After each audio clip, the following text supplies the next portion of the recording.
Сәлеметсіздер ме? Қайырлы кеш, қайырлы күн, құрметті достар, менің жазылушыларым, менің подписчиктерім. Сіздер білетіндей есімім Тұрғыт. Бұл жерде енді бұл YouTube каналында біз Құдай қаласа осындай жаңадан жоба ашып жатырмыз. Бұған дейін енді пилоттық шығарылым болған болатын. Бірақ енді кәдімгідей бүгін Құдай қаласа бірінші ресми шығарылым, я? Солай. Енді алдымен өзімді таныстырып өтетін болсам, ағада айтқандай есімім Тұрғыт, жасым 30-да, осы жақта Атырау қаласында жұмыс істеймін, мұнай саласында. Ал енді бүгінгі қонағым туралы айтатын болсам, қонағым негізі, қалай қонақ деп айта аламын ба сен? Жарайды, қонақсың ғой. Негізі Рафамен біз бір жылдай таныспыз. Осыдан шамамен бір жыл бұрын біз квиз ойнап жүріп таныс болған болатынбыз, танысқанбыз. Содан бері әйтеуір жақсы қарым-қатынас құрып алып, қазір көптеген сан түрлі квиздерге бірге барамыз, өнер көрсетеміз, ойнаймыз және жеңеміз, жеңілеміз де, күлеміз де, жылаймыз да, әйтеуір қызықты сәттер осылай өтіп жатыр дейсің ғой. Сол енді жалпы бүгінгі подкастымыздың аты ЕМА подкаст. Неліктен ЕМА подкаст екен қазір бірден түсіндіріп өтейін. Келесі шығарылымдарда кері қайталап айта бермеу үшін. Жалпы бізде енді Атырауда бұл сленг болып есептеледі, немесе қалай выражение деймі, бір қатты таңғалып жатса ЕМА дейді. Сол сияқты біздің подкастымызда өзіміздің көрермендеріміздің көңілінен шығатындай, ЕМА алататындай, көрермендерімізді таңғалдыратындай өте бір сондай қызықты дүние болса екен деген ниетіміз бар. Ендеше енді не істейміз? Міндетті түрде каналымызға каналымызға міндетті түрде жазыламыз. Қоңыраушаны басуға ұмытпаймыз. Осы видеомызға үлпіл қоюды да ұмытпаңыздар. Сондай-ақ комменттеріңізді тастаңыздар, пікірлеріңізді жазыңыздар. Жалпы осындай формат сіздерге ұнай ма? Жалпы алдағы уақытта қандай қонақтар келгендерін қалайсыздар, және не өзгерту керек, нені өзгертпеуге болады дегенде комментарий жаза береміз. Енді подкастымыздың форматы өте еркін. Қонағымызбен, кез келген қонағымызбен біз кәдімгідей кез келген тақырыпта сөйлесе береміз. Ешқандай шектеу жоқ. Уақыт жағынан да шектеу жоқ. Уақыт жағынан шектеу жоқ қой да, нормально.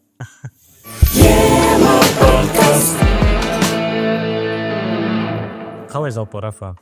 Бәрі жақсы ма сенде? Рафаэль айтпақшы, шын аты Рафаэль. Көп ойлауы мүмкін. Бұл не деген аты? Рафаэль деген сияқты біз өзіміз өзара Рафа деп айта береміз. Рафа деп айта береміз. Айта береміз, да, негізі былай азан шақырып қойған аты Рафаэль. Документте де аты Рафаэль. Жасы 31-де. Осы қаламыздағы бір танымал тикток блогерлердің бірі. Қалай атайды сені халық арасында? Или недовольный таксист дейді комментарийлерде. Не дейді? Тогда недовольный таксист. Недовольный таксист. Қалай жалпы? Жақсы. Қалайсың өздерің, ал істерің оңға бассын. Бірінші Атыраудағы бірінші подкаст. Жақсы жерде, жақсы неде, локацияда түсіріліп отыр екен. Рахмет. Бұл жерде енді бір тағы да ескеріп кететін жайт. Бұл қаламызда бірінші подкаст емес. Негізі басқа да подкасттар болды. Болып тұрады ондай дейсің. Жоқ, енді басқа да подкасттар болды. Діни бағыттағы подкасттар, қыздардың жеке ашқан подкасттары, сондай-ақ жастар ресурстық орталығының жанынан ашылған подкасттар болды. Енді былай өзімізді біз қалай идентифицировать етеміз дейміз, өзімізді қалай анықтаймыз. Біз мен подкаст көп қарамаймын, білесің. Өте өтірік қояйын. Рахмет шақырып жатқандарға. Видеолар туралы алмай енді қазір? Білмеймін, кезіккен тақырыпта. Именно сен бір видеоларына тірелетіндей ондай подкаст болады деп ойламаймын. Сол өзіңді еркін ұстай бер, өйткені бағана айтып отқандай біз өзіміздің подкастымызды кәдімгідей осы жерде еркін сөйлесетіндей, кез келген тақырыпта әңгімені жалғастырып кететіндей сондай бір жақсы қызықты әңгіме дүкен болады деп ойлаймын бүгін. Сол өзімізді біз тәуелсіз еркін подкаст деп идентифицировать, анықтаймыз солай. Сондықтан қош келіп жатсың бүгінгі біздің студиямызға. Айтпақшы, бүгінгі біздің подкастымыз виртуозы өнер мектебінде түсіріліп жатыр, және осы бізге студияны ұсынып отқан, бізге осындай жағдай жасап беріп отқан Нұрсұлтан бауырымызға рахмет айтамыз. Рахмет Нұрсұлтан. Қазір Нұрсұлтан өзі мына жақта дыбысты қадағалап отыр, звуктап отыр. Енді бұл не дейік? Не істейміз? Не деп сұрайын сені? Не сұрақ қойын? Не сұрақ қойын деп отыр? еркін ғой, еркін. негізі бар шыны керек, еркін дегенде еркін ғой, слишком еркін деп тағы да қуып кетіп жүрмейік. Бір мен кішкене тақырыпты былай жақсы етіп өрбітіп отыруға тырысамын. Сен де өзің айтарыңды айта бер. Енді жалпы подкаст демекші, сен өзің айтып отырсың ғой, көп подкаст қарамаймын, көп қызықпаймын деп. Негізі мен өзім осы 3-4 жыл бұрын болса керек подкасттарды қарап бастадым. Және бір түсіне бастағаным, әрбір подкасттың өзінің бір ерекшелігі бар. Менде сондай ерекшелігі бар подкасттар шынымен де жарыс шығып отыр да. Ерекшелік қандай? Неліктен біздің подкаст ерекше болу керек дейсің ғой? Өйткені бүгінгі емес, жалпы біздің осы жобамызда біз барымызша жергілікті осы тұрғындарды, атыраулықтарды танымал болсын, танымал болмасын, мүмкін елге, халыққа, жергілікті жұртшылыққа пайдасы тиіп жүрген бізде азаматшалар өте көп айналамызда. Оны халық бәрі бірдей біле бермеуі мүмкін. Біреу білсе, біреу білмес. Міне сондай адамдарды осы площадка дейміз ғой, осы алаңға шақырып, кәдімгідей ой өрбітеміз деген осындай алдағы уақытта ойымыз бар.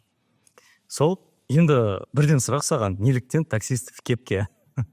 Таксист кепке ма, мен Алматыда кешірімкім күйеуге кеткен. Бір Алматыға барғанда маған кепке сыйлаған. Кепканы киіп жүремде, осы блогты бастарда бір изюминка болу керектен өзінде. Осы кепканы, ол кепка кетті, енді үшінші кепка, кепканы маған командам сыйлаған туған күніме. Бірақ сол кепкадан сіз қарындасымның кепкасынан басталған берген. Қандай команда? Команда челленджердегі команда негізі айтпады. Ойға күліп отырға, бұл жерде Арафа деген бір емес бірнеше командада ойнай береді. Әрбір квиздің, әрбір тақырыпқа қатысты квизде енді әртүрлі. Мен енді медиаға жақын болдым. Сен медиаға жақынсың, медиаға жүргенде енді квиздің бөлек командасы бар. Ал классикалық квизде Рафа менің командамда ойнайды. Сондықтан бұл жерде менің командам емес, екінші команда сыйлаған ғой бұл кепканы. Бұл знаменитый кепка, өте танымал. Бәрі сені осы кепка арқылы таниды деген ойдамын. Сол. Осы кепка, көбісі кепка негізі видеолар көп видеомен не кетіп қалған ғой, зарубежға. Америка, сол видео адамдар ойлайды да, кепканы көреді, типа басқа елдің адамы деп ойлайды. Айтпақшы, мен сені сөзің шыны керек бір инстаграмда бір 20 миллион ба просмотр жинаған бір видеодан байқадым. Астында сені кім деп анықтағанын білесің ба? Этот китаец деп. Жоқ, китаец дейді. Мен японец дейді. Мен бір кезде Венгрияға барып жұмыс жасадым. Қай жылы барған? 2023-тің ноябрінде кеткем. 22 ноябрінде кеткем. Сен 10 жыл бұрын? 2 жыл бұрын. 22 ноябрінде кеттім, 23-тің мартына қарай келдім. Сол аралығында көп адаммен кездестім, сияқты жолықтым. Негізі ояқта қазақтар көп, қырғыздар көп, қазақтар көп. Қазақтардың именно Шымкент жағы көп та. Шымкент, Алматы, Асыраудан жаз Венгрияда қазақша сала білесің ба? Мажарстан. Мажарстан, мадиярлар дейді ғой. Мадиярлар дейді ояқта. Шақтар ғой. Солар бірақ ояқта шошқан еті популярны екен. Енді қара, біз оларды өзімізбен байланыстырамыз, бірақ та бұл жерден шошқаны жеу-жемеу деген көбінесе діни көзі қарасы. Олар өліше, олар католиктер сияқты, қателеспесем мен. Католиктер. Сондықтан олар енді біз сияқты ұстанымдар жоқ. Оны біз сынға ала алмаймыз дегенге. Сояқта көбіменен китаец, японец. Сен сөйтіп Венгрияда сен жұмыс істедің? Жұмыс жасадым. Неге аз уақыт жұмыс істедің? Не түрі осы адам? Сол мынаққа келерде бір идеямен келгем. Осы блог жүргізу. Бірақ басқа идея болды ол кезде. Сонымен Алматыға, Алматыда тұрдым. Ояқта шыққан жоқ.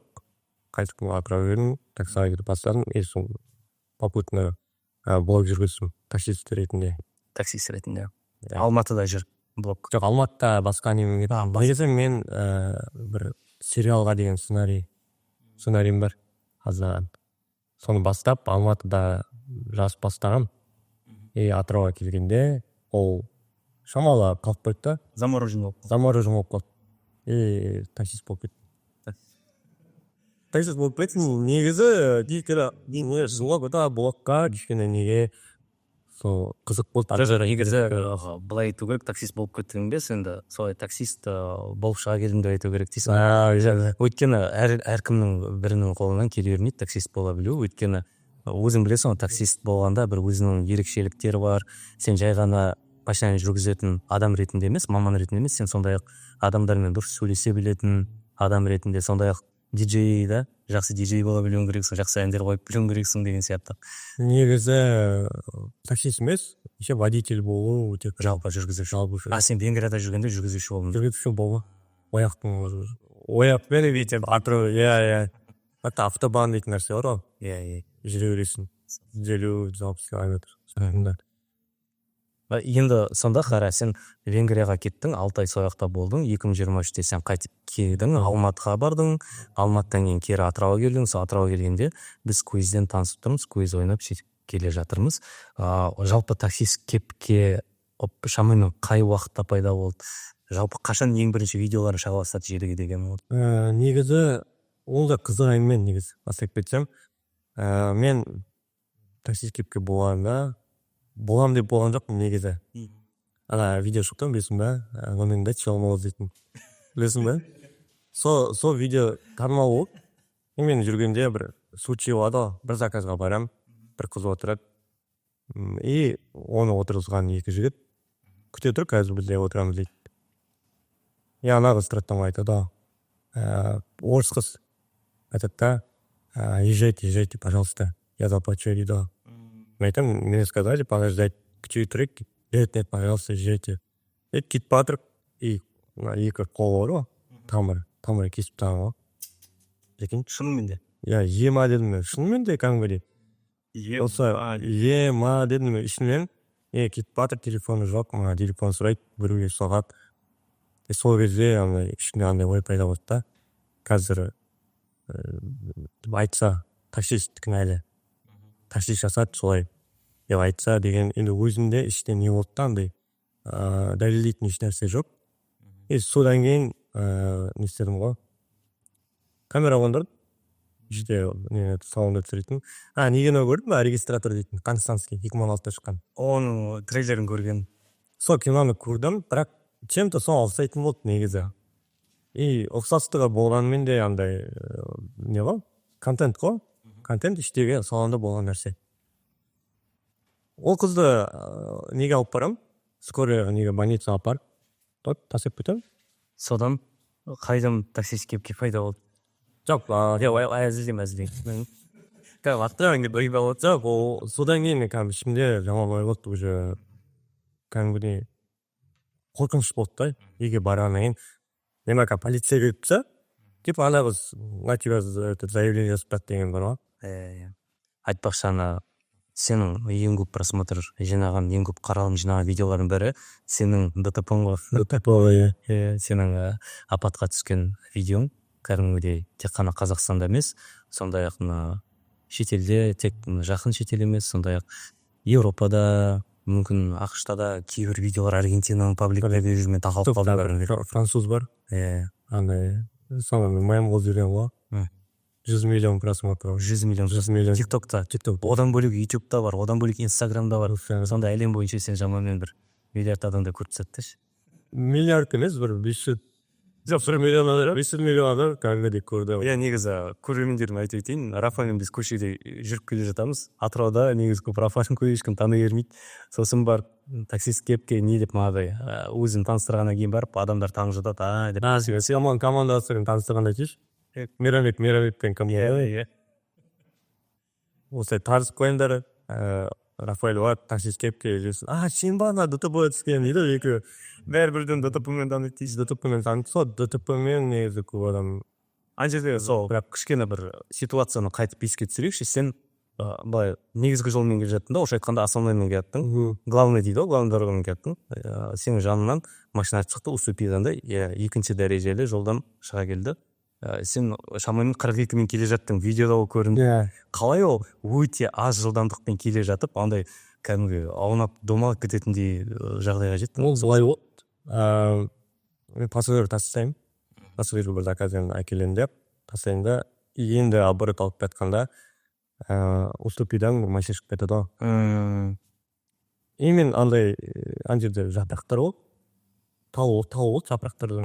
Видимость нашар болды. И именно алды шыққанда сигнал басам, қарамайды ғой. Жерде ең көп қарамайды. И менде білмеймін, торыңыз басып қойыппын. кәдімгі ана жерде сасқалақтап қалуым шыны керек. ана жерде ең көп лайк жинаған комменттердің бірі неге таксисттің өзі бірден торғын жазып үлгерген жоқ деген. Неге соны Өте жай келеді. анализировать етіп барадым мен. Психологический фактор да ана жерде. Анализ жасағанда мен егер тормоз бассам, мен водительский жақтан соғатын еді деп ойлап. Мүмкін сол кезде ана ДТП, екінші мен туған күнім деп жазғаным бір. Бірінші видеом мен екінші туған күнім шығар деп.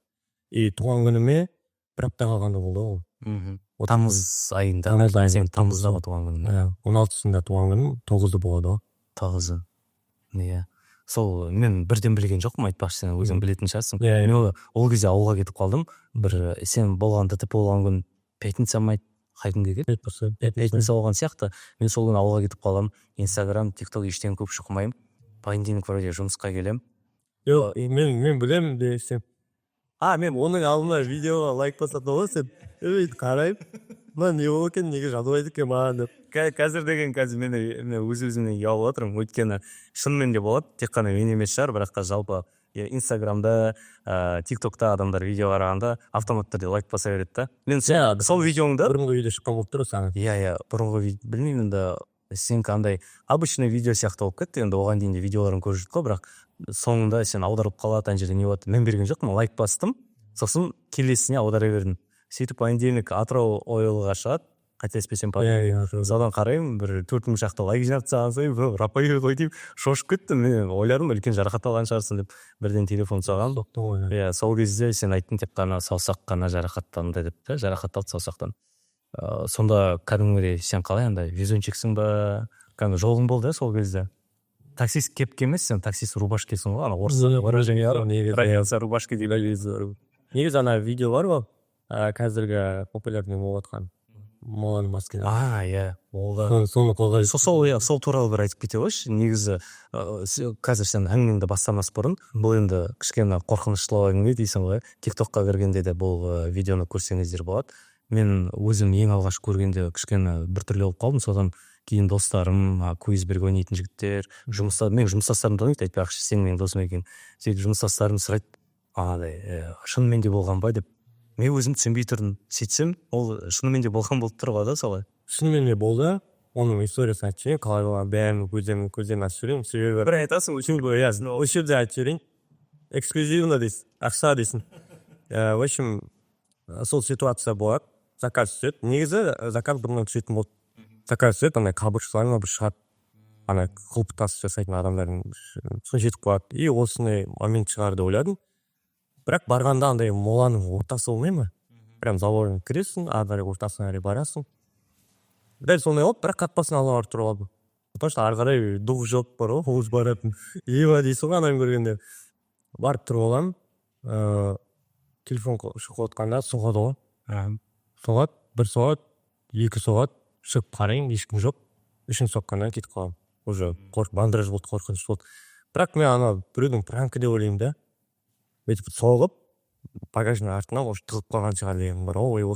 И ол видеоны сақтап қоямын, себебі видео шығып жатса, пранк жасадық таксистке деген, и сала қойғандай бар ғой. Типа, ол пранк емес, мені артына салып деген. Сен жазғаныңа қарағанда, сол шамамен жазда болған видео да? Енді mesela жалғасы айтайық, өшеді оқып қат. Бір күн өтеді, мен шықпай қаламын, заказға шықпаймын, бір үйдің шаруасын жасаймын, келесі күні шығамын ғой. Заказға шыққанда, ана ДТП айтсам ба. Ана ДТП менің екінші заказым, тым машина жоқ.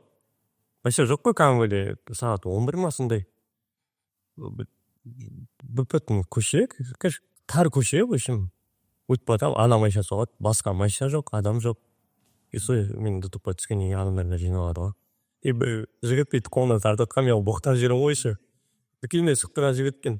Братан, сығылам, арманылады, бәрі деп қалды, мен боқтап. Мен де түсіндім ол жерде, өйткені сен ойлапсың ғой, ана екінші машинаның жүргізушісі деп ойладым. Сол водитель деп. Сен ғалымдаймын ғой, бірдеме айтып боқтап болмайды да. Енді көп боқтамай қойыңа, бірақ видеода бар, банға түсіп қаларымыз. Видеода бар, боқтаған. Сондай қызық сәт болды, и ол видео мен вообще ұмытып кеттім. Потому что ДТП болды, сот болды, 2 ай жұмыссыз жүрдім, страховканың ақшасын күттім. Солай ұмытып кетемін. Екінші ДТП айтсаң жақында. Жақында түсем, соны салып жүргенде адамдар жазады ғой. типа мешітке бар, садақа сал, қан шығар деген. Сол кезде ана видео есіме түсіп кетеді ғой мен. Ана видео мен сақтап қоямын. Сақтап қойдым, именно соны бүйтіп қопарсам осындай не болды, 4 ай бұрын болған нәрсе деп саламын оған.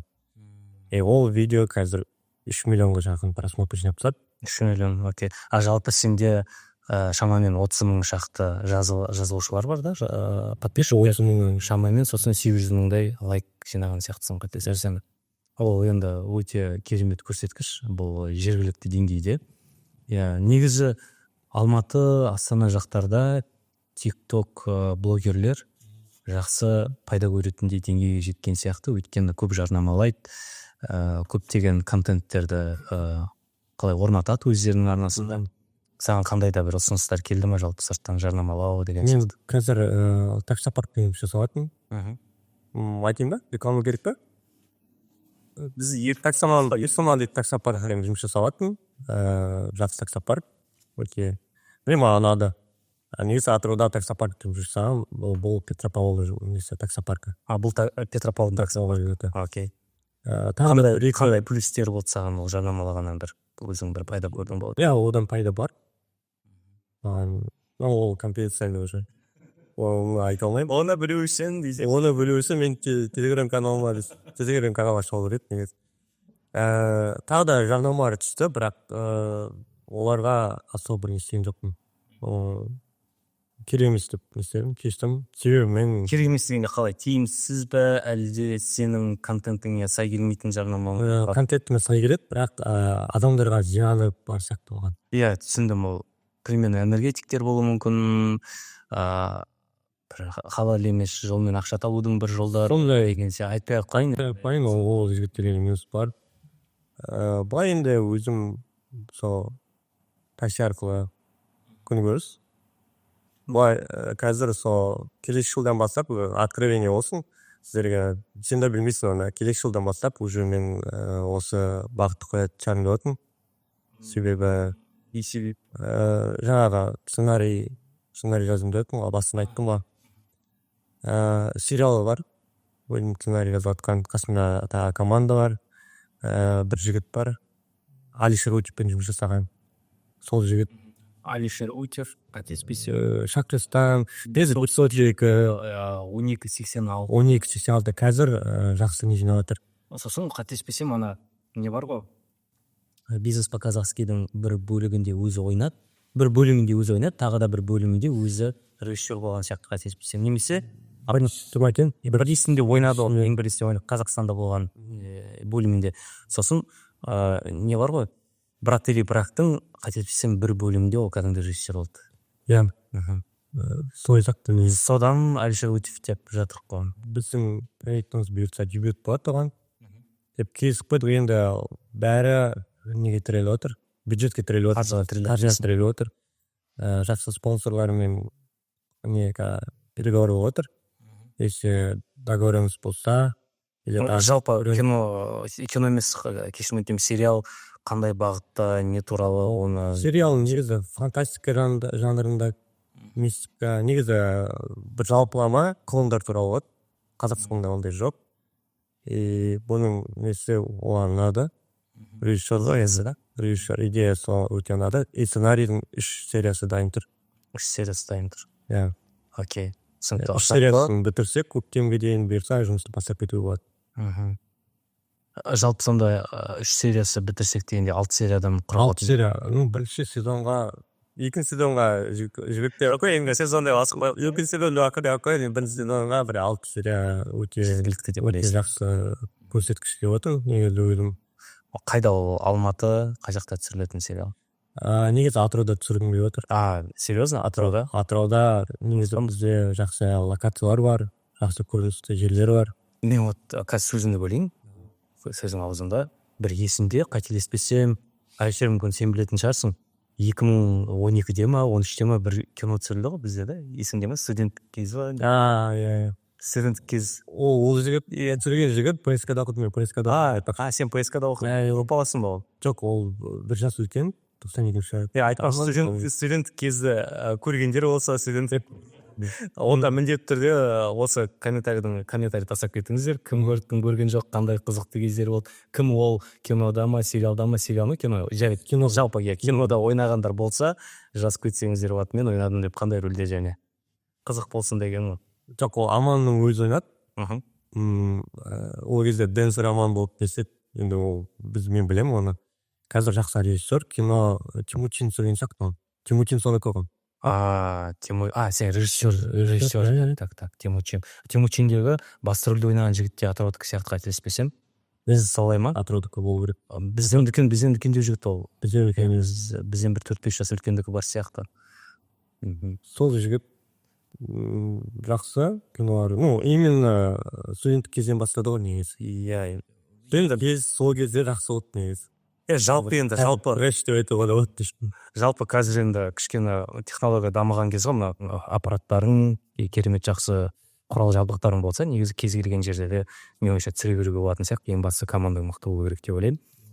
Неге өйтіп айтып отырмын? Өйткені 20 жыл бұрын 2003-2004 жылдары қателеспесем, бізде Атырау облысы Мақат ауданы Доссор кентінің айналасында Асан Әләшин деген режиссер, бәрімізге танымал қазақстандық актер, біздің халық әртісі сөйтіп кино түсірген болатын да. Енді мысалға кім білді ол кезде Доссордың айналасында ауылдық жерде кино, енді мойындау керек, ол тарихи кино болып. Көрмеген болсам міндетті түрде көр, жалпы көруге тұрарлық кино берен азбасын. Тұзды көл жағасындағы үй, Дом у соленого озера деген несі сценаристі қателеспесем Сәтенжан Самбаев болып, махаттық жазушы. Жалпы өзі махаттық ғой сосын. Соны айтып өткен ғой, енді сондай аудандық жерлерде кино түсірілген болған. Айтып отыр жаңа локация жерлер күшті. Мысалы Шымкент жақтарда мен білуімше сериалдар, кинолар көп түсіріледі. Шымкент қаласында емес, Түркістан облысының бір айтарлық Беловодск дейші да, Ақсукенттің бір қасында бір ауылда түсірілуі мүмкін тіпті. Сондықтан бұл жерде Қазақстанның қай жерінде де бізде негізі табиғат жақсы ғой. Бірақ та енді кішкене Атыраудың табиғат қырсықтау дейсің. Бізде енді конкретно бір айларда түсірмесең кішкене қиындықтар. Соны айтып отқан көктемде негізі бастап кеткім келіп отыр. Көктем айы, осы жаз пен ортасы бар май айы ма екен, нормально, более түсіруге келетін. Қолайлы ғой. Өте ыңғайлы, қолайлы. Енді жазда суасың, жаңбыры бар. Мен ойымша осы көрермендеріміздің арасынан тіпті жақсы бір спонсорлар, мықты демеушілер шығып қалар деген ойдамыз. Енді негізі сөзім шыны керек.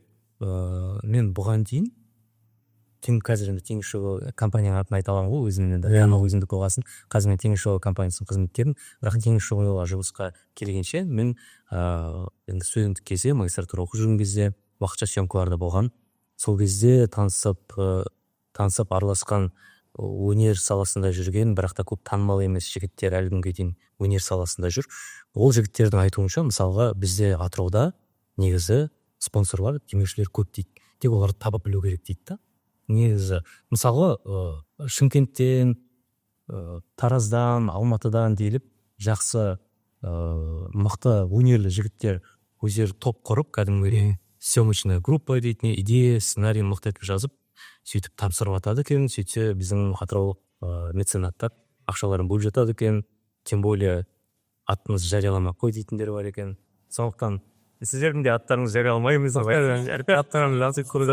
Сіздердің де аттарыңыз жарияламаймыз. Рафаэльге жақсы киносын ары қарай продвигать етіп жүруге жақсы спонсор табылса.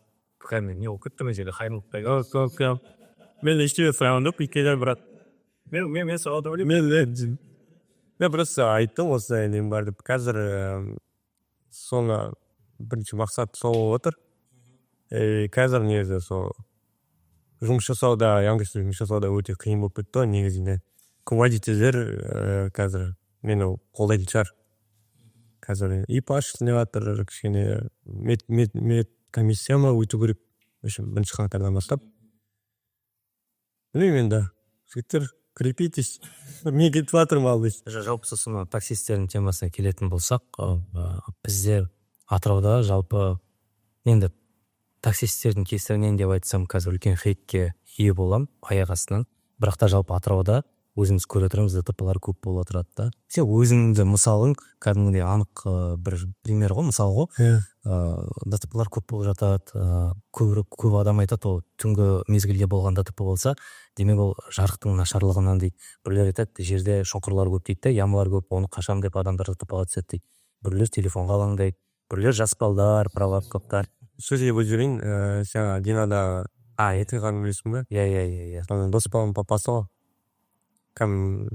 Бірге жүретін дос баланың әкесі.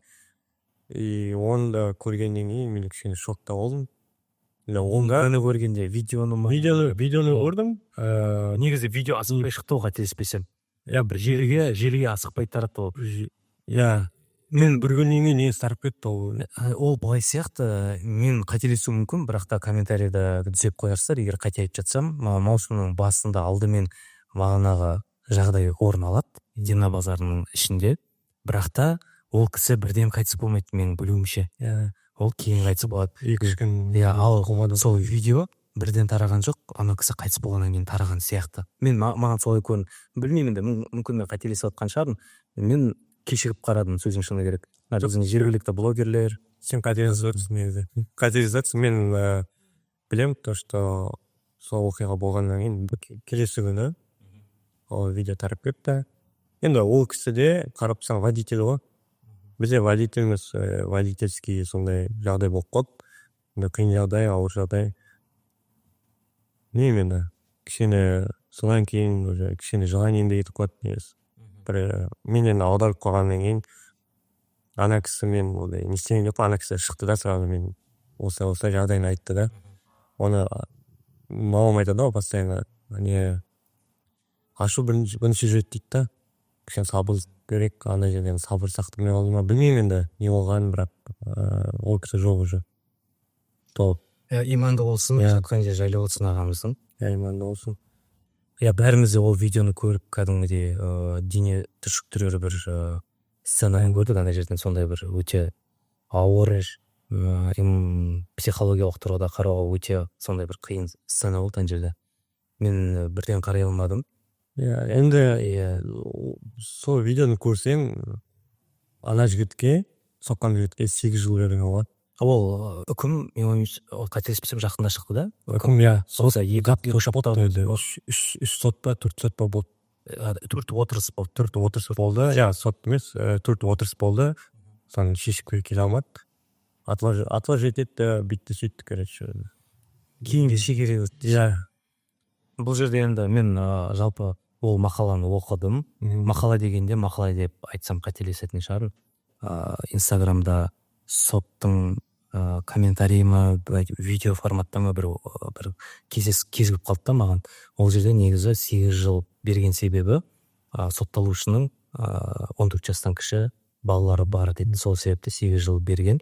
Мысалға балалар ересек қыз балдар болды, үлкендеу, жасы өскен, мысалға қыз балдар болса, мүмкін ол кісіге де көптеу берер еді. Бірақ та енді жалпы мойындау керек. Мен өзім комментарий тастадым, әртүрлі паблик Ақжайық шығарды, Атырау шығарды, афиша шығарды ма білмеймін. Қай-қайсына да мен жалпы өзімнің пікірімді тастап кеттім. Аз деген, жалпы сен де аз деген пікірін тастадың. Оны мойындайсың ғой. Мойындаймын, көріп жатыр. Неге аз деген себебім, өйткені салыстырмалы түрде көп алысқа жүгірмей ақ қояйық, мына өзімізбен көршілес орналасқан мемлекеттерде ондай жағдай болса, одан да көп берер еді деген ойдан. Білмеймін, бұл жерде қандай енді біз не себеп болған, аз бер. Енді жарайды, айттық қой, оның баласы бар, 14 жасқа толмаған қызы ма, баласы ма бар деді. Ол кешірімді деп, сол жағынан кішкене азайтты сұрақты. Бірақ та мысалға егер де былай ойлап көрейікші, мысалға сенің сондай жағдай болады, Құдай сақтасын. Сенің сондай жағдай болады дегенде, сенің бір жақын ағайыныңа сондай бір зиян келеді сондай адамнан. Ана адам аз уақытқа сотталады. Мүмкін ол 8 жылға сотталғаннан кейін аз уақыт отырып шығады, удылмен 2 жылда шығып кетуі мүмкін деген сияқты. Өзіңе неприятно ғой, мысалы. Біз енді әрқайсымыз зайырлы мемлекетте тұрғандықтан, заңы бар, өзінің әртүрлі кодекстері бекітілген мемлекетте тұрғандықтан, біз әрбір ережені дұрыс сақталғанын, әрбір заңның дұрыс қадағаланғанын негізі қалайтын азаматтардың қатарынанбыз деп ойлаймыз. Сен де сондай ойда шығарсың деп ойлаймын. сондай ойда. Бұл енді бұл түбі бір жақсы шешімге келетін, бір жақсы түйін жасалатын кейс дейікші, кейс деп айтпай ақ қояйын, бір сондай бір өте ауыр оқиға болып тұр. Бәрімізге де сабақ болсын. Сабақ болсын деген ойым. Сондықтан да қарап жатқан біздің тек атыраулық емес, жалпы бізді тыңдап жатқан қазақстандық тыңдарман болса, бұндай жағдайлар болған жағдайда кішкене сабырлық танытайық. Ол машина, ол темір, ол жөнделеді. Адамның өмірін біз кері қайтара алмаймыз, өкінішке орай. Сол кішкене түңіліп кеттік. Негізі білмей отқан арамызда көрермендер бар шығар. Жалпы неден басталған, басында біз айтпай кеткен сияқтымыз. Мағадай спорный момент болады. Спорный момент дегенде қалай? Мәселен, сен дос болғанның папасы өзінің газелімен артқа жүріп бара жатқан кезде есен жүріппеді. Былай айтайықшы, сақалы бар жігіт дейікші да. Сақалы бар, ол бірақ намаз оқи ма оқымай ма, мен оны жеке білмеймін, танымаймын. Сондықтан бұл сөйреттерден байқағанымда сақалы бар, үлкен, ірі, физикалық тұрғыда ана кісіге қарағанда білмеймін енді кәдімгідей. Ана кісі, мен ол кісіні папасы ғой, әкесі ғой, поспауның. Кішкентайын 10 жыл, 11 жыл танимын ғой енді. Вообще бір мухина обедет дейді ғой. Сен адамдар болады ғой. Сондай кісі болды да, ана даже істегенде қастығысқан жоқ қой. Отау ана видеоны қараса, неше рет, 9 рет соқтыда 8 рет бар, қалайша 8 бар, и құлағанда енді көбінің комментарий астында жазылып жатқан сондай да.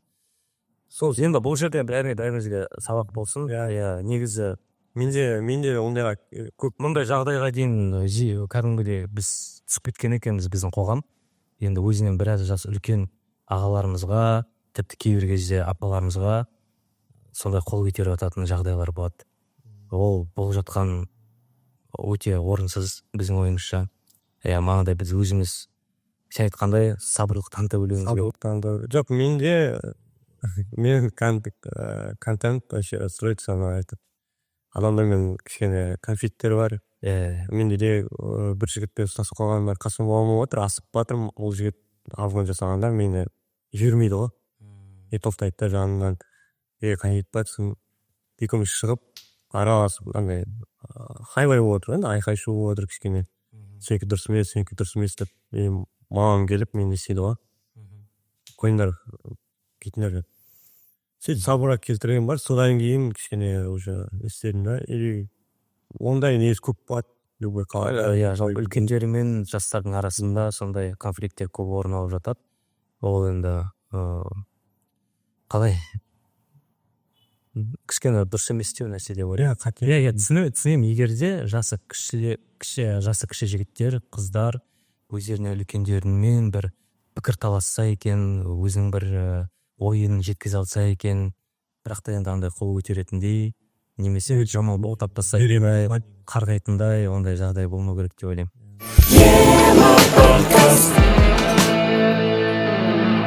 Сен Венгрияға 22-де кеттің. Сен 29 жасында кеткен болыпсың ғой шамамен. Оған дейін немен айналыстың жалпы? Оған дейін 9 жыл бойы аэропортта жасадым.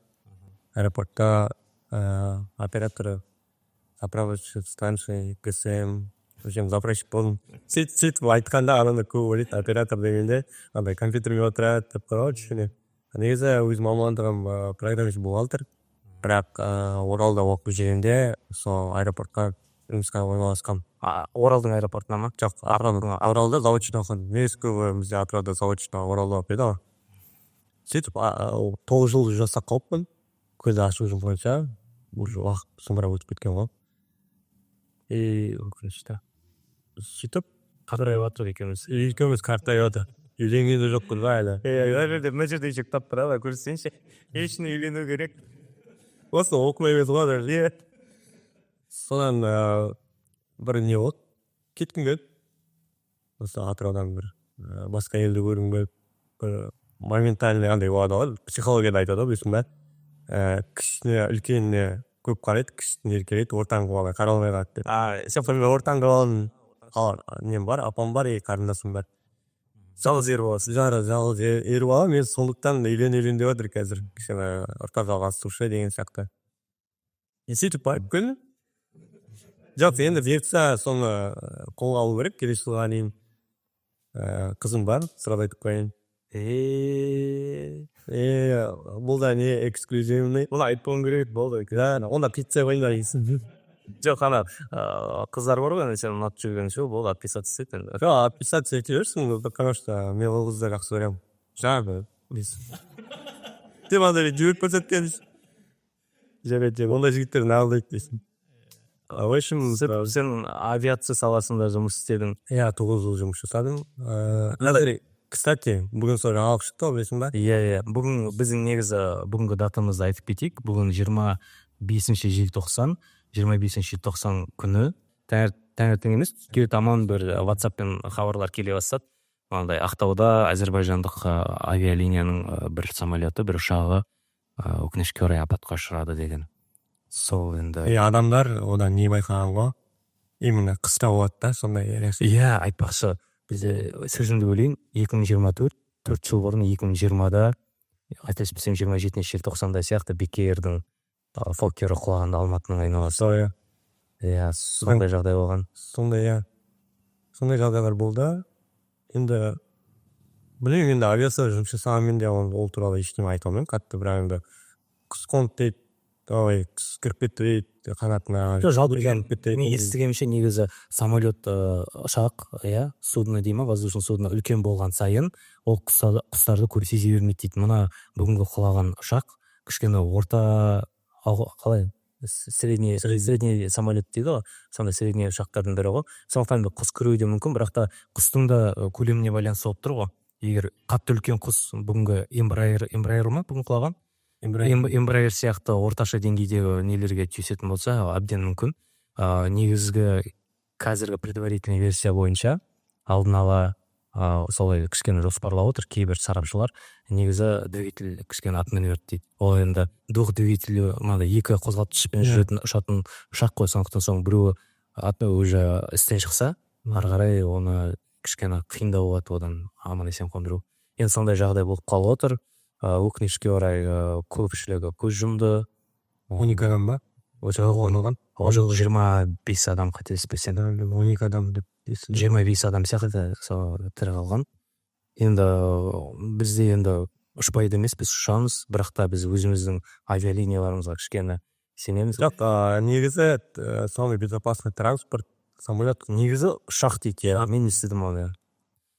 Себебі мысалға бір подкастта, атын айтпай ақ қояйын, бір авиадиспетчер келген, сол айтады, мысалы мен қаланың ішіндегі таксиге мінгенше дейді, одан да ұшаққа мінгенім қауіпсіздеу дейді да, өйткені сен ұшаққа мініп ұшаққа отырып қонғанға дейін кемінде ол 7-8 этаптан өтеді дейді да, оны алдымен технический жағынан тексереді, кейін диспетчерлер жолдарын қарай, қандай эшелонға не бәрін не істейді, чек-лист жасайды. Ана жігіт бүйтсе, айтса, мен таксиге мінгенше өте самолетке мінеді деп мен видеоны көрсетсе да аударылған. Иә, сөйтіп мынандай. Енді өйткені айтады, қаланың ішінде негізі риск көп дейді, шынымен. Ауада риск аз, бірақ та неліктен мұндай ұшақтардың құлағаны көбінесе адамдарды шошытады, өйткені ол көп құлай бермейді, өте сирек құлағандықтан, адам бірден көп көз жұмғандықтан ол бірден жаңалықтарда шыға бастайды. Сондықтан адамға ол как будто бір ұшақ өте көп болатын, андай ұшақтағы апат, әуедегі апат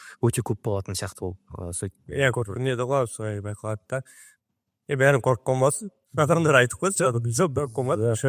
Мен авалюат бәрі аэрофобия емеспін өз басым. Мен керісінше ұшқанын ұнатамын.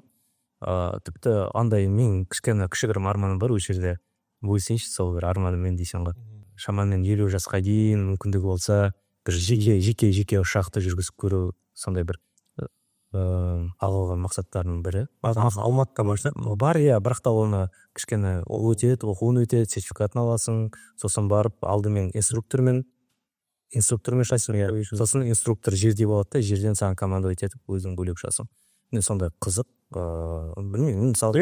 Өмірде бәрін көру керек қой, кішкене андай жизнь одна дейді. Бірақ енді көбі басқаша түсінетін сияқты оны. Әлі парашютта секіріп үлгеру керек, әлі тікұшаққа, вертолетқа мініп үлгеру керек. Сондай көп әлі нәрселеріміз бар біздің қызығатын, әлі де істегіміз келетін. Негізі көп ойлауы мүмкін ғой, 30 жасқа келгенде адам енді тұрақталады, 30 жаста орта бұзады ғой. орда бұзады, бірақ та біз екеумізге қарайтын болса дейсің. Екеуміз подкаст ашып жатырық, екіншісіміз сценарий жазып сериал түсіргісі келіп жатыр. Жалпы адамдар жалпы оны бір аяқ асты пайда болған идея ретінде қабылдап қалмасыншы дегенім ғой. Өйткені мен негізі мұндай бір осындай бір медиа форматтағы бір іспен айналысуды негізі бұрыннан бері ойлап келген, шамамен бір 7-8 жылдай болып қалған шығар. Бірақ та енді осы биыл ғана сәті түсіп осы бастап кетіп жатыр. Аллаға шүкір. Сен де мысалға қазір көптеген қызып билей болды, көптеген белестерді бағындырып, көптеген блогтарды түсіріп тастап, сосын бар осындай жақсы өнер жолына келіп жатсың. Сол қадамың сәтті болсын деймін саған.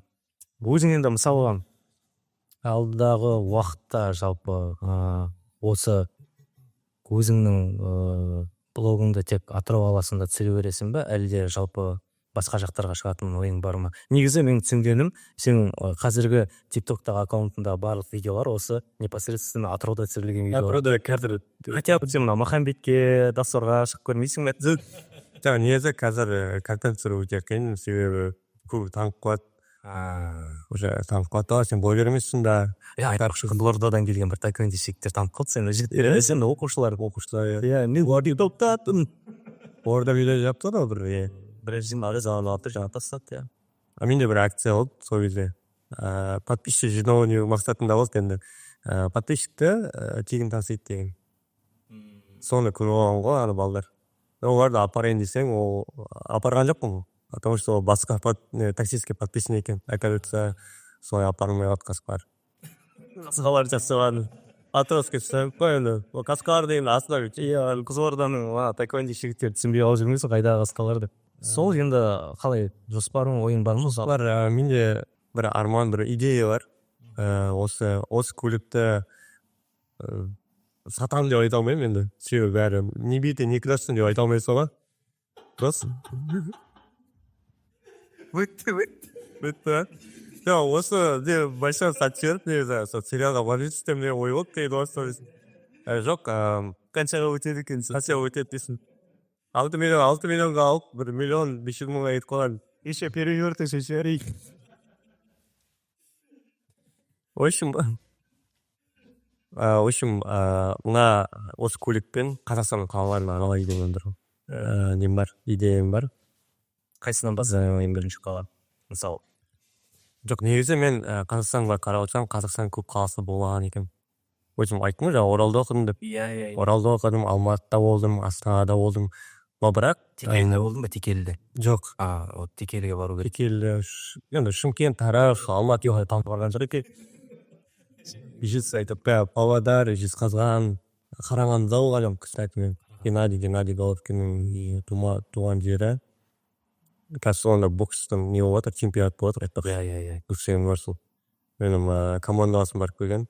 Сөздің реті айтып жіберейін. Сондай ойым бар. Бірақ ол ойда қашан іске асыратынында бір Алла біледі. Аллахтың қалауымен ғой бәрі. Құдай қаласа. Сондай ой. Басқа енді көреміз. Қалай болатын бірінші сол басты мақсатым сценарийді бітіріп, киноға, сериалына кірісу. Негізі мына жалпы соңғы уақытта байқаймын, кейбір сериалдар шығып жатады, тревел дейді ғой, саяхаттау, Қазақстанның әдемі жерлерін көрсетіп, сен айтқандай ғой, менде былай жалпы көп жерлерде болдым, бірақ та әлі болмаған жерлерім бар. Сен барып келгенде, жоқ, ол жерде ол жерде кейін оны асықпай, әлі қонақтарымыз сондай, сол тақырыпта қонақтарымыз шақырамыз деп айтамыз. Біліп отқанда түсінеді. Сол видеоны көріп, сен барып келгенде кішкене мотивация алдым. Алдаған, оған ой болды, бірақ именно Қазақстаннан бастан келіп отыр.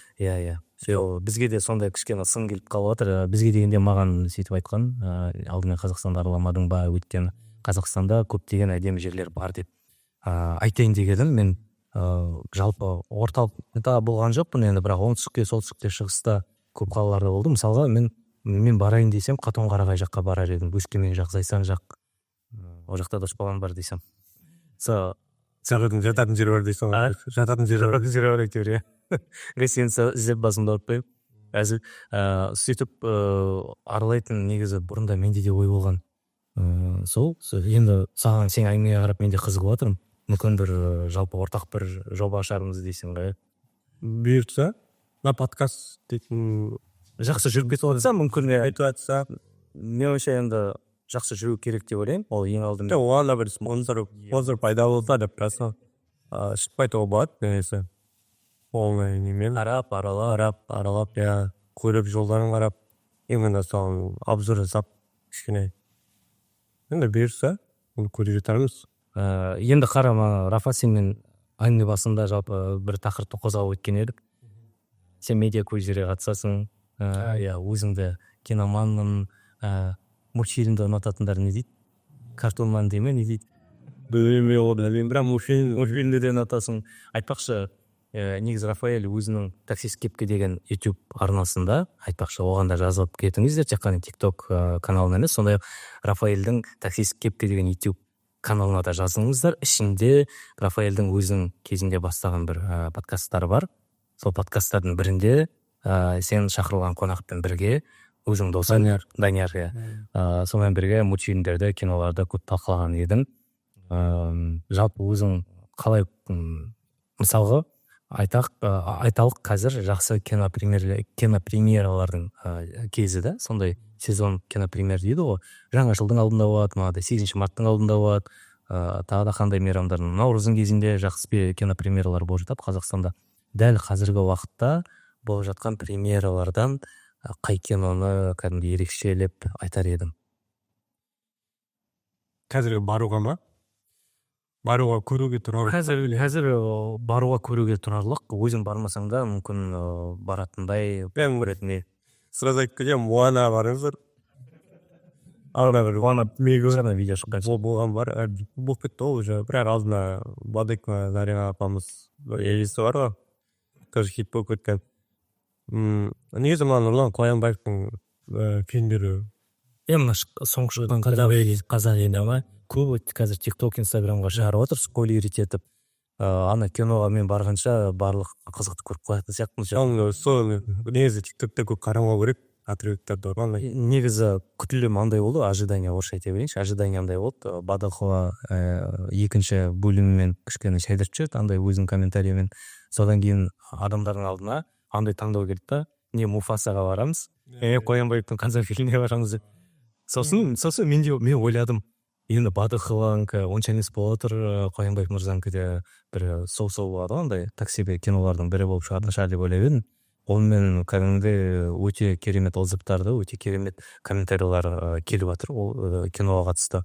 Өзі басың болған жоқсың ол киноға барған? Бұл киноға әлі баратындай сол мүмкіндік болмай отыр, бірақ баруым келіп отыр қазіргі кезде. Енді ол бармасын, барыңыздар деп те айта алмаймын. Барып көру керек. Бірақ енді Бадекованың киносы бар айтсам, Моада барыңыздар. Бірақ мен Бадекованың бірінші киносы барған. Дәл оласын бірінші жасына барған. Принципиально екінші барған жоқпын. Мен қазір Атыраудың бұл жерде тағы да бұрыннан бері келе жатқан кәдімгідей біздің нервімізге тиіп жатқан бір проблемасы бар ғой. Кинотеатр аз деген. Түгелдей дейсің ғой, 350 мың халық тұратын қалаға тек қана 2 кинотеатр, екеуінде 2 кинозалдан жалпы сонда 350 мыңға тек халыққа, 350 мың халыққа тек 4 кинозал. Құдай қалса енді басқа бір молдың ішіндегі кинотеатрдың ашылған күтіп жүрміз. Құдай қалса онда енді 8 ба 10 кинозал болады. Сені де Байзардан ашылған берші. Байзардан айтпақшы Байзар қашан ашылады жалпы. Осы айдың аяғында осы айып деп жаңа жылға қарай, жаңа жылға қарай ашылды. Ол да обал болды негізі, қаншама күш кетті, қаншама ана жерде усилия, қанша еңбек. Жарайды, киноның тақырыбына көп алыстамай-ақ қояйын. Бұл жерден кино деп айтып жатсық қой. Мен енді мультфильмнің көп өзім фанат емеспін. Қазір сен Моана деп айтып жатсың. Моананың мен бірінші бөлімін көрген жоқпын мысалы. Мен өзім үшін әлі де очень қарамайсың сен. Иә, мен білем ғой. Менікілер андай советский кинолар, 70-80 жылғы голливудский. Советскийді қараймын мүмкін. Но классиканы қарайын, жаңағыдай. Служебный роман, ирония судьбы деген. Мені ең керемет сүйікті кеңес одағы дәуірінің кезінде түсірілген орыс тілді киноларының бірі ол «Курьер» деген 1986 жылы «Курьер» деген кино бар. Ананы көріп бару кәдімгідей новая волна советского кинематографа деп атады да сол кезде, сондай фильмдерді. «Игла» шықты, одан кейін Виктор Цой ойнаған басты рөлде. Сол кезде 85-тен бері қарай 91-92-ге дейін негізі Кеңес одағында ондай кері мықты кинолар шыққан жоқ, бірақ та жаңа толқындағы киноларды көресің ғой, кәдімгідей түсінесің, бір өзгеріс келе жатыр деп. Аны кинолардан байқайсың. Енді көрмеген болсаң, міндетті түрде «Курьер» деген киноны көр. Жалпы негізі неге кино деп мына жерде айтып жатырмын. Бұл енді сценарийда қарастырылмаған бір кішігірім акция болсыншы өзімнің атымнан. Ең керемет комментарий тастаған оқырманымызға осы Атыраудағы бір сеансқа 2 билет. Менің атымнан. Сенің атынан. Жоқ, келіс олар, давай, сөйлеп алмай. Сөйлесе, ойнай кафе.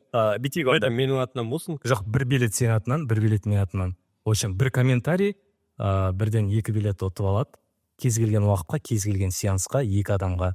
Студенттік билет ол ересектердің билеті ме? Қандай премьера барғысы келсе? Иә, премьера болсын, бұрыннан бері жүріп келе жатқан кино болсын, қайсына барғысы келсе де, онда Рафаэльден 1 билет, менен 1 билет. Ең үздік YouTube арнасындағы біздің осы видеомызда ең керемет пікір тастаған оқырманымызға киноға 2 билет. Сол енді кино дедік, Байзар дедік. Атырауда тағы қандай проблемалар бар сен ойыңша? Енді Байзар проблемасы емес, бұл жерде мен әңгімемнен қазір ойлап қалар, Байзардың жанашырлары, Байзар сүйер қауым дейінші. Солар ойлап қалар, Байзар проблема жоқ. Байзар проблема емес, Байзардың өртенгені дегенде сондай проблема болғаны, Байзармен көп адамға проблема болып кетті. Именно арендатор. Ол жерде енді қаншама дүкендер, қаншама бізге білінбесе де, сол владельцы бизнеса дейді ғой, сол бизнес иелеріне кәдімгідей ауыр тиді. Кейбір дүкендер уақытша сырттан басқа бутиктерде киімдерін сатып жатыр. Сол енді құдай қаласа тездетіп ашылған қалаймыз. Негізі Байзарда кинотеатр ашылады деп бұрына айтқан. Енді осы негізі жақында шын мәнінде ашайын деп атты негізі. Деп айтылды, 25 жылдың башында ашылу керек деген не болды, план болды. Оларда ашыламай, қалай болып отырған оны білмеймін. Сенің ойыңша Атыраудағы топ 3 проблема? Окей, экология ғой. Экология. Проблема. Экология. Мен как таксист ретінде химпозолог айтамын ғой, химзавод. Сол жақта иш шығады ғой. Білмеймін, ана жақта адамдар қалай тұратынын. Негізі мен сөзімді бөліп жіберейін. Негізі подкастты ойластыра жалпында негізі мен ойлаған осы жергілікті бір экологты шақырып көрем ба деп бар ғой подкастымызға. Өйткені бұл шын мәнінде біздің атыраулық тұрғындардың көкейкесті мәселелерінің бірі. Таңертең тұрамыз, ауа нашар, кешкісін жүріп қайтайық десек ауа нашар. Шын мәнінде ауа нашар ма, нашар емес па? Негізі келесі шығарылымдардың бірінде құдай қаласа бір мықты эколог маманды тауып алайықшы дегенмен тауып алуға тырысайын. Сосын осы жерге келіп кәдімгідей анық қанығын білетін боламыз. Мен тауып бере аламын. Мен көп адам отырады, енді маған таксовать еткенде сұраймын, эколог сөйлеп. Десең, екінші проблемам болса, это жол ғой. Мен енді таксисттің көзімен айтып бере аламын сізге, потому что мен күнделікті көретін нәрсе, қытай жаңбыр жауса, уже яма пайда болады. Білмеймін, неден екені, су жеп тастайды ма асфальтта, или басқа бір нема, призеп па, или. Екінші проблема жол. Үшінші проблема енді басқа, проблема деп айта алмаймын оны, ол не ғой? Балшық қой. Балшық жерлер, жел, ол климаттың несі жағдайда уже. Основной осы үш проблема. Неге ретінде? Балшық, жаңбыр жауса жер өте нашар болып кетеді. Мысалы, көптеген еуропалық қалаларда 10 жерден күнде жаңбыр жауа берсін, бірақ та машиналарын көресің ғой, видеолардан, кинолардан. Жарайды, енді менде Европада болып көре. Өзінің премьер. Шынымен де Европада машиналар қаншама жаңбырлы күні жүре берсе де, сыртқы келбеті, кузовы қатты білінбейді, қатты балшықтанбайды. Тек жаңбыр жауғанда үстіне шелектен су құйғандай болды. Бізде жаңбыр жауып кетсе, шынымен де балшық болып кетеді. Одан біз машина жууға барамыз. Машина жуудан пайда көретіндер бар. машина жолудан өкүнүчкө орай суу ысырап болот да негизи да. Менин эстеуимче негизи ауыз суу колдонулатын сыяктуу. Енді кәдімгі үйге келіп тұрған суды жалпы машина жолға да қолданады да. Иә. Сондықтан ол бәрін былай қарайтын болсаң, негізі бәрі бір-бірінен өте татыс байланысты. Ол мысалы сен айтқан проблемалардың қасына бір тез шығып кеткен мәселе деп айтайыншы. Маса да, атырауда маса көп қой. Бірақ қазір азайған сияқты. азайды негізі. Ақша жақсы бөлініп улап жатқан сияқты. Сол не ақша бөлінеді дейді ғой, мысалға ойлап көрші, бір жылда қанша дейді? Мен миллион деген энный сумма дейікші да, біраз сумма бөлінеді. Соны соншалықты ана нелер улар қымбат тұра алмай деймін да, әлде ол жалақыға кете ма, қайда кетеді екен? Жалақыға, уға деп кететін шығар, білмеймін. Оны сұрау керек. Оны маса өлтіретін адамдар эколог, бірінші эколог, қонаққа сосын масаны улайтын адамдар. Үшінші сосын жол жөндейтіндер. Жол жөндейтіндер. Қыста тұрып ауыстырады. Жаңа жол жөндейтіндерге сұрағым бар. Әбден қыс келеді ғой, қыс келгеннен кейін барып ана мен өзім модернда тұрамын. Нұрсая жақта. Сол жақта ана кішкентай ғана жол бар. Әбден сабақ басталып кеткеннен кейін бар сол жерде жолды жүріп. 14 па? Томуш Мали 14-тің қасында. Иә. Ол иә, жалпы. Менің NCOC-дің тренинг центрінің қасына өтетін. Сол ұзақ уақытқа жауып қалды. Соның кесірінен біз мысалы модернның тұрғындары полиция жақпен айналамыз. Әбілқайыр хан көшесіне түсеміз, жағына өтеміз дегенше қосымша 10 минутымызды кемінде жоғалтамыз. Шын мәнінде. Кері ана жерді ашты, кәдімгі жақсы болып кетті. Енді айтайын деген сонда жалпы ремонт істеуге ыңғайлы уақыт жоқ па деген ғой. Міндетті түрде қыс басталғанда міндетті түрде оқушылар мектепке барған кезде жол жөндеу керек па? Соны кішкене қызықтау да. Солай болды. Сен грузить жүрдің да? Грузить жүрдің. Жоқ, мына не бар ғой? Құрманғазы бар ғой? Тоже жасын ашылды ғой. Жол жасаған жақсы бәрі, бірақ андай түнбешік қалдырып қойған ғой. Көтерілгенде андай соғады да асып. Енді ол уже біздің ходовой часть дейді ғой. Дөңгелектегі засын келтіреді. Ана Малосаға кетіп жатқан жолда сондай жасаған, полный лесходование жасаған, ал жағында шоколадтар бар. Ол суда, караңғыда көрмейді, жаңбыр айтып отырмын ғой. Жаңбыр болғанда су басып кетіп, кесіп яғын болады. Сондай проблемалар негізі. Сондан бізде мен байқайтын күнделікті жұмыс жағы, олар жұмыс жағы дегенде жалпы атырауда жұмыс орны бар. Айтайықшы, жұмыс орны негізі бар. Бізде уақыт, бірақ та бізде конкуренция жоғары да. Өйткені бұл атыраудағы зауыттарда, өнеркәсіптерде тек қана жергіліктілер емес, сондай-ақ басқа қалалар, басқа өңірлерден келетіндер де көп.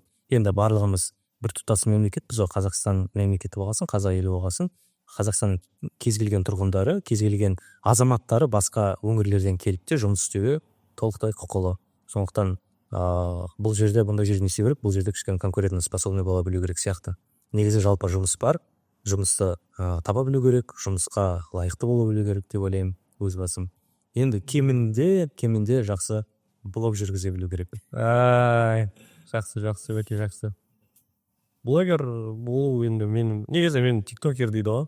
Көп айтады, сен тиктокерсің ғой, братан дейді. Андай тиктокер дейтін, андай билейтін адамдар болмай ма? Негізі сол өзім үшін андай бір блог жүргіземін ғой деп не істеген жоқпын. Оны так справочник ретінде кассистердің көзінше жұмыс қалай жүреді екен, қандай ситуация попадать етеді екен деген оймен аштым негізі. Енді прям блог жаңа жағдай ғой. Ең басына қыз алып бардым, қолы кесілген болды. Содан басталды ғой бәрі. Футболистер мен бірлетте атыраудың. Оны апарғаннан кейін барып көрдім ғой. Судремольт дейтін бар ғой, білесің ғой? Поля. Ана Ашабин подкастында. Бар негізі душ жап дейтін. Соны апарғаннан кейін барып көрдім ғой, футболистер екен. Осындай кезде сырттан үлкен қонақтар келген кезде өкінішке орай біздің кемшіліктеріміз көрініп қалды. Бірақ енді ол да сабақ болсын дейміз. Білмеймін, сабақ бұл кәдім айырышкеле жатқанда душ қондырған шығар деп ойлаймын, енді душ қылдығы айтқанды. Сондай жағдай, қазір енді өзім сол футбол, спорт жақсы көремін. Футбол Қазақстан құрамасына кішкене жанкүйермін. Қазір енді 2025 жылға әлем чемпионатына, Евроға. 2026-ға, әлем чемпионаты 2026-та. Соған Солтүстік Америкада. соған енді өтіс екен деп тілеймін. Құдай қаласа. Иә, бір Адиев болғанда жақсы көрсеткіштер көрсетті ғой. Мына осы 2-3 күн бұрын ғана Черчесов туралы әңгіме болды. Атсакы кетеді, анау Жоқ, онымен кетпейтін болды. Кетпейтін болмай, mesela кетсін деп не өз басым мен мысалы Черчесовты көп ұнатпаймын. Білмеймін саған қалай екен. Маған Черчесов 2018-де тіпті Ресейде өткен өз елдерінде өткен әлем чемпионатында да Черчесов болмай-ақ басқа бір орта деңгейдегі бапкер болса да, ол құраманы ширек финалға алып шыға алатындай мүмкіндігі болар еді. Жоқ, менің ойымша олар Черчесовтың арқасы емес, именно өздері жирганып, мүмкін енді өздері кішкене судьялар көмектескен шығар дейсің ғой. мүмкін, иә, ол да. Бірақ басқа сборналарда слабый болды. Кішкене яғни часовой пояс дейді ғой. Иә, Солда влияет етеді ғой негізі. Не бар. сосын жалпы территория үлкен, аумағы Ресейдің ана қаладан мына қалаға ұшып бару керек. А ресейлік өздерінің жергілікті футболистері үлкендіктен ары қашықтыққа ұшуға, жүруге үйреніп қалған. Сонда ескеру керек болды. Адаптация деген сияқты ғой. Соның арқасында негізі осыны дәрежеге жетті. Сол кезде білемін, Черчесовқа неге қызыққандарын. Айтпақшы, осы 2 күн бұрын ғана ма? Ошын мен не жаққа қарай бара жатам? Алмалы жаққа қарай кетіп бара жатам.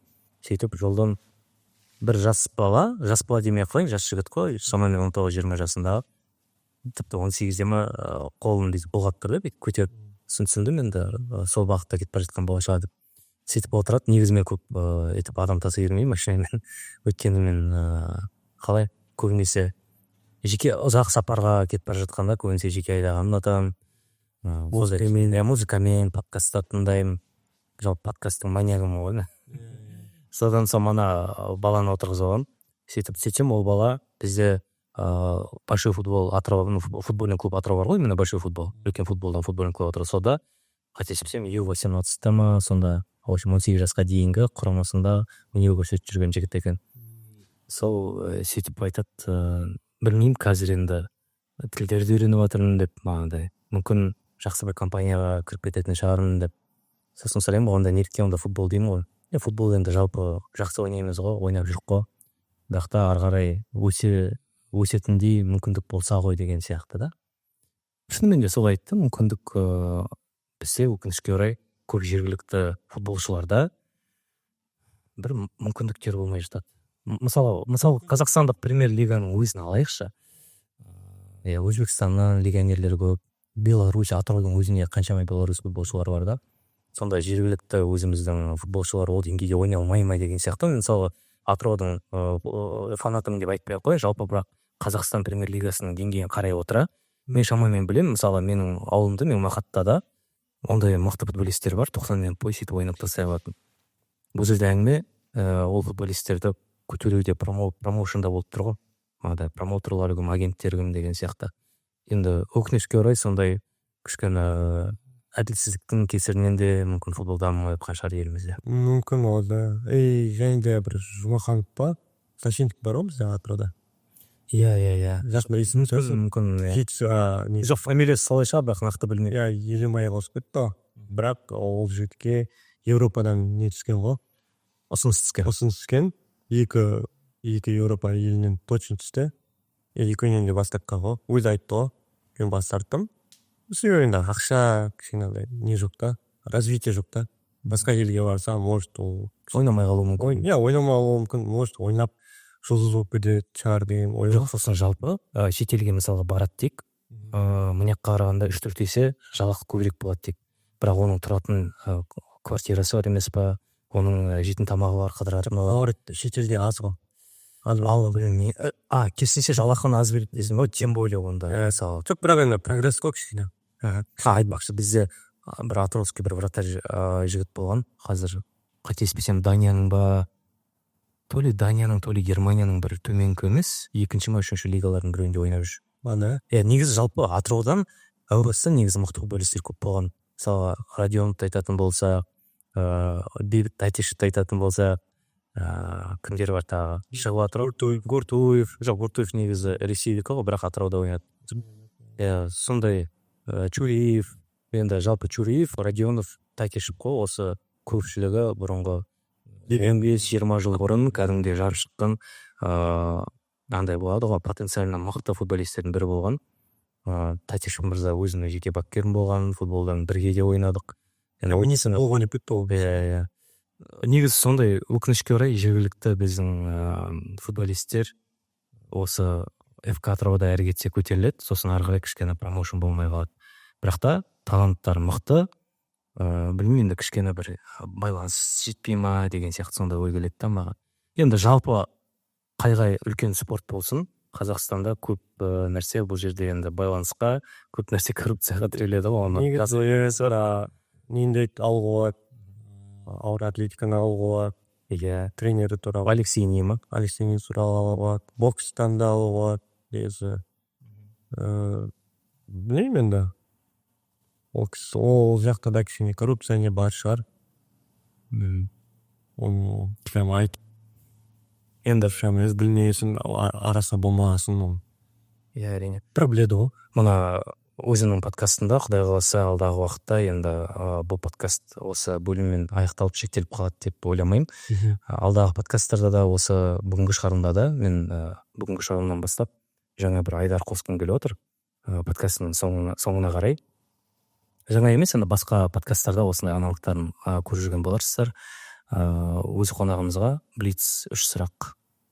Блиц сұрақ тез қоям. Ең бірінші келген жауаптарыңызды айтасыз да. Ең бірінші сұрақ.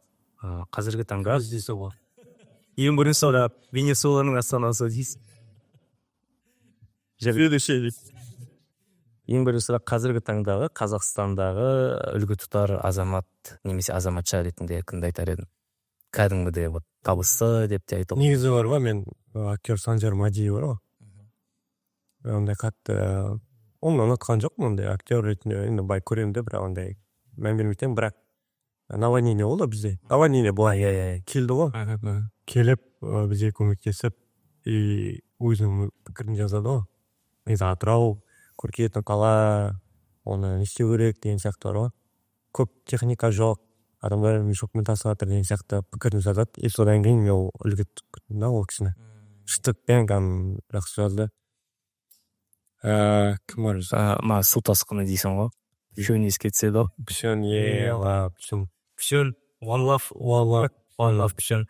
Бұйырса пішенге ескерткіште қойылатын шақ. Қойылды, жасап. Бір эскизі бар деді. Жасап қойған бар ғой. Мысалға Хатикаға не бар, ескерткіш бар, басқа басқа ментен Оголаға бар ескерткіш. Пішенде енді бір өзінің ескерткішіне ие болады деген лайықты. Өкінішті енді сөйтіп дым кінәсі жоқ, ешқандай зияны жоқ жануар деп айтпай ақ қояйын, адамның досы. Біздің Атырауда екінші ит қой. Бірінші Мелс дейтін ғой, Мелс па? Жоқ, Мелс емес ол.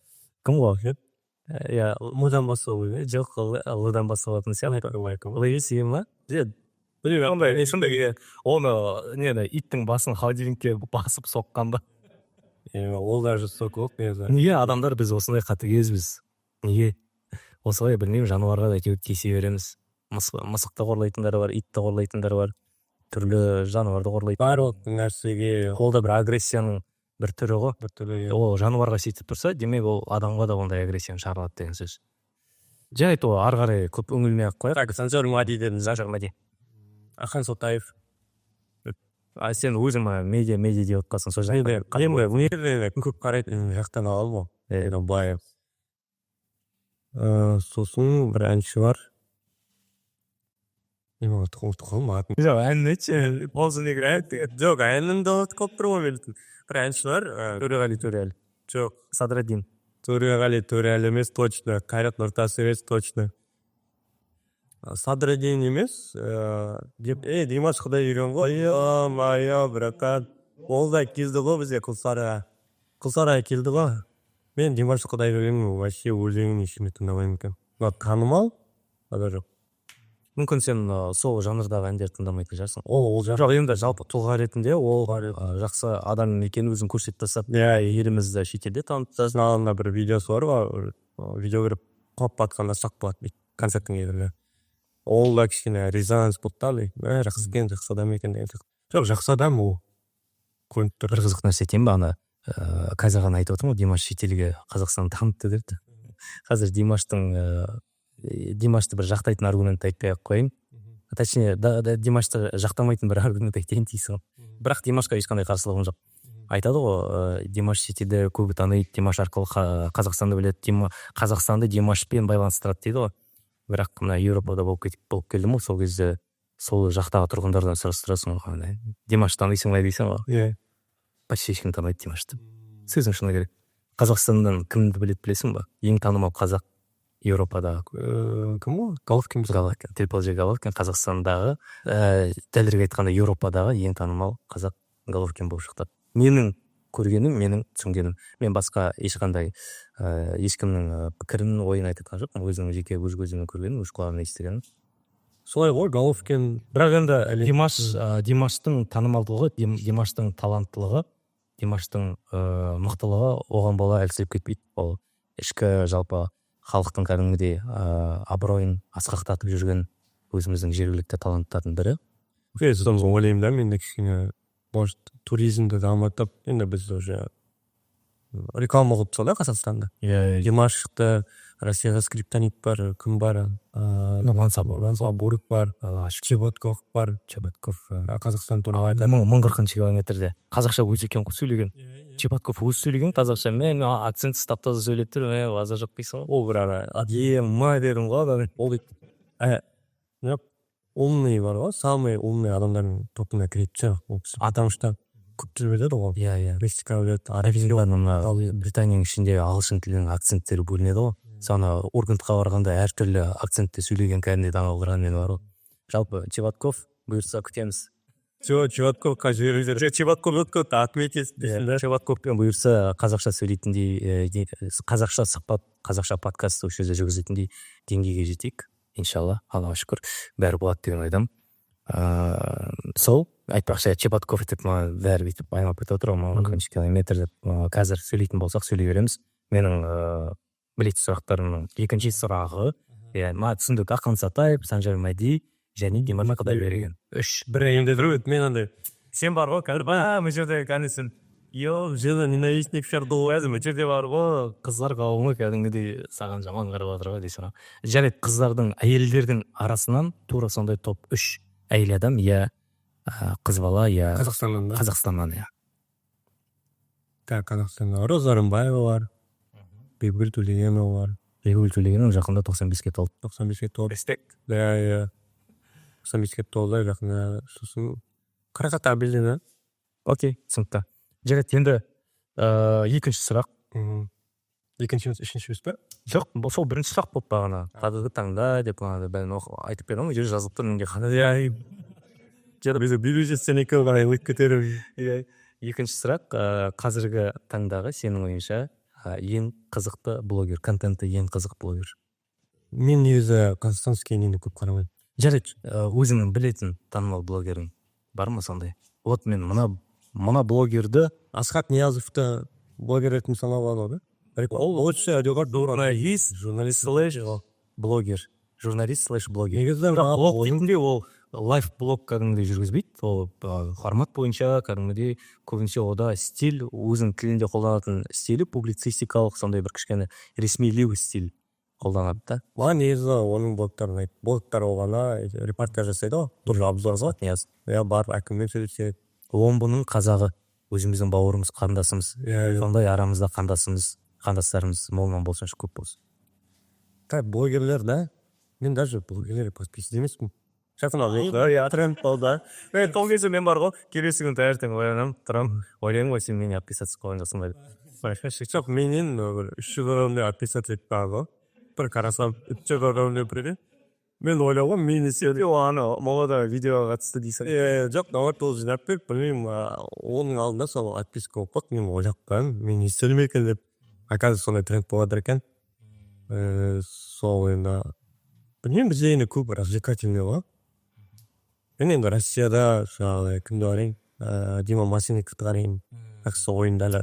Бірақ қорқынышты нәрселер өтірген, сенбеймін, бірақ ойындары развлекательный жақсы. Күнше блогерлерден саған Птушкин ұнаймын? Птушкин қарамаймын. Но именно баяғыда телевизорда болды ғой. орел и решка соны көргем, былай өзіне қазір баша орел и решка қазақстан деген бар. иә Біздің қазақ жүргізушілер бар ғой құралай. құралай Корих групптың несі иесі ма? Қалай болады? Корих групп сол құралай. Фамилиясын білмеймін ол кісінің. Бірақ та сол құралайдікі. так ол кісінің киноларда жақсы негізі бірақ деген сияқты. Мына жерде енді кітаптар толып тұр, мына жерде енді былай маған да қарап отыр ғой. Не үшін үйлену керек дейді, мына жерде бесен және бол. Идеяны ондай намектер идея кетеді, неге сен күтіп едің мынандай намек болады деп неше үйренбедің деген. Сол мына жерде негізі кітап көп. Енді сол үшінші сұрағым, блицтегі үшінші сұрағым сол кітаптарға қатысты. Өзінің топ 3 сүйікті кітабың я авторың. Мен негізі психологияны жақсы көремін. Менен көрінбейтін шығар, бірақ Дейл Карнегидің кітаптары именно психология жөнінде.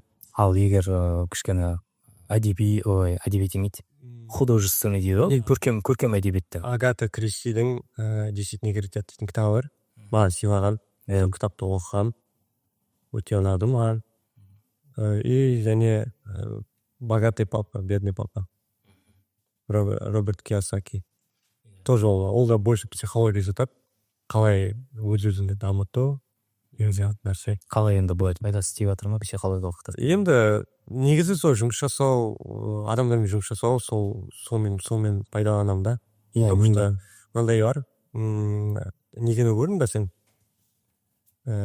Умница Уилл Хантинг деген көрдім. 99 жылғы ма? 99 жылғы, иә. 98-99 Мэтт Дэймон ойнайды. Мэтт Дэймон и Бен Аффлек. В общем, ішінде Робби Уильямстың несі бар, персонаж бар. Психолог. Соған Мэтт Дэймон келгенде ол үндемей отырады. Қашан ол сөйлегенін күтеді да. Мен именно такси кезінде соны пайдаланамын. Пассажир отырды ма, саламатсыз дегенде жүріп бастаймын. Ештеңе айтпаймын. Оның көңіл күйіне қараймын, оның несіне қараймын, өз сөйлеп бастағанын күтемін.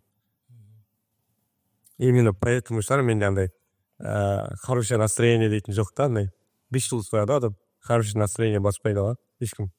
Негізі кітап сүйетін адамды, кітап оқуды ұнататын адамды библиофил дейді. Мен өзімді библиофилдердің қатарына жатқыза алмаймын, өкінішке орай. Кітапты тек көңілге болғанда, сондай кезде оқитын адамдардың қатарынамын. Бірақ та енді анда-санда бір шабытым ашылып кеткенде, бір айдың ішінде 2-3 кітап қатарына оқып тастайтын кездер болады. Айтып отқан себебім сондай шабытымыз кітап оқуға ешқашан таусылмасын. Жалпы былай көрермендеріміз де кішкене кітапқа жақын болсын деген өзіміздің ниетіміз бар. Мен командамда күтуін бөліп жүрейін да, мен командамда не бар? 3-4 адам бар. Сағап жеріне жарыс оқиды кітапты. Сондай таңғаламда менде просто уақыт жоқ, оны оқиды. Жаңағыдай. Иә, жарыс оқығанда андай ғой қазір кітап ол оқырман клуб бірдеңе деген енді ол бірде-бір кітап сүйер қауымдастығында жоқпын. WhatsApp'та да, басқа жерлерде, ешқандай желіде мен кітап сүйерлердің ортасында емес, сондықтан аттарын қате айтып жатсам, ренжімеңіздер, кешіріңіздер. Бірақ солардың өздерінің арасында кітап сүйерлер, библиофилдердің арасында көптеген конкурстар болып тұрады, көптеген сайыстар болып тұрады. Содан сол себепті ғой маған кітап бір-бірімен жарысады деп, жарыс оқиды деген шығып жатқан. Неге қазір кітаптың тақырыбын қозғап отырмын? Тағы да бір сыйлығы бола қойсын біздің атымыздан. Бетек. Менің бәрі. Жеке өзінің атынан бір кітап сыйға тартамын. Қандай кітап екенін кейін айта жатармын. Бірақ та комментарийде келесі қонақ кім болатынын ең бірінші болып тапқан адамға өзінің сондай эксклюзивный сыйлығым бар. Әрине конкурс өте кішкене біртүрлі. Келесі қонақ кім болады болған? Немесе өздері атырау қаласының өздерінің варианттарын эколог болмайтын бар точно. Жоқ, өздерінің варианттарын жазсын. Сосын қай қонақ осы студияға келеді, біз подкаст осы жерде түсіреміз. Содан кейін барып, сол күні подкасттың соңына қарай ең бірінші болып сол комментарий тастаған адамға кітапты сыйлаймыз. Мысалға, айтуы мүмкін келесі подкастқа кім келсін деп, мысалға Тугай Фарман дейік. Біреу мысалы Тугай Фарман деп жазуы мүмкін. Арман аға да жақында UFC-ге барып Иә, көргенмін. Шаттап Арман. негізі сөзін шыны керек, Арман аға бұл выпускты көріп отырсаңыз, немесе Арман ағаны жақсы танитын арамыз ағаларымыз, іні қарындастарымыз болса, міндетті түрде Әрекеге осы моментті тек жібере қойыңыздаршы.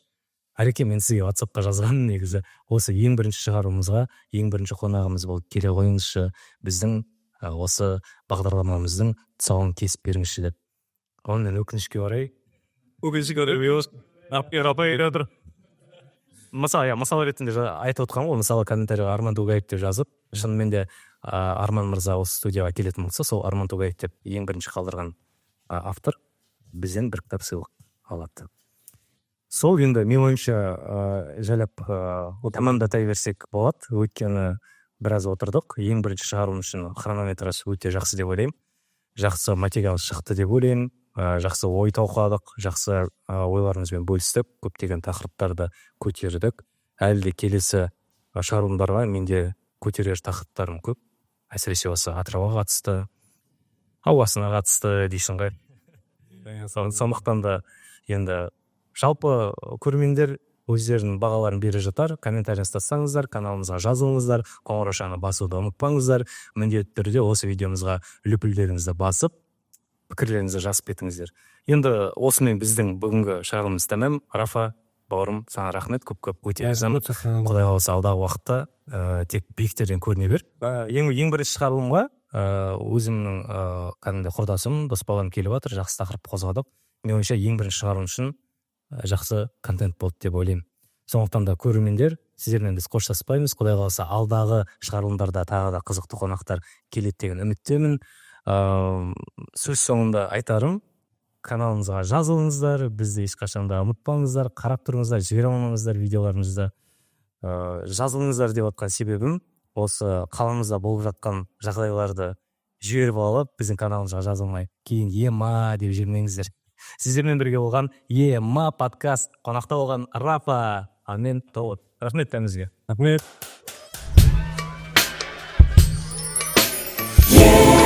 Podcast.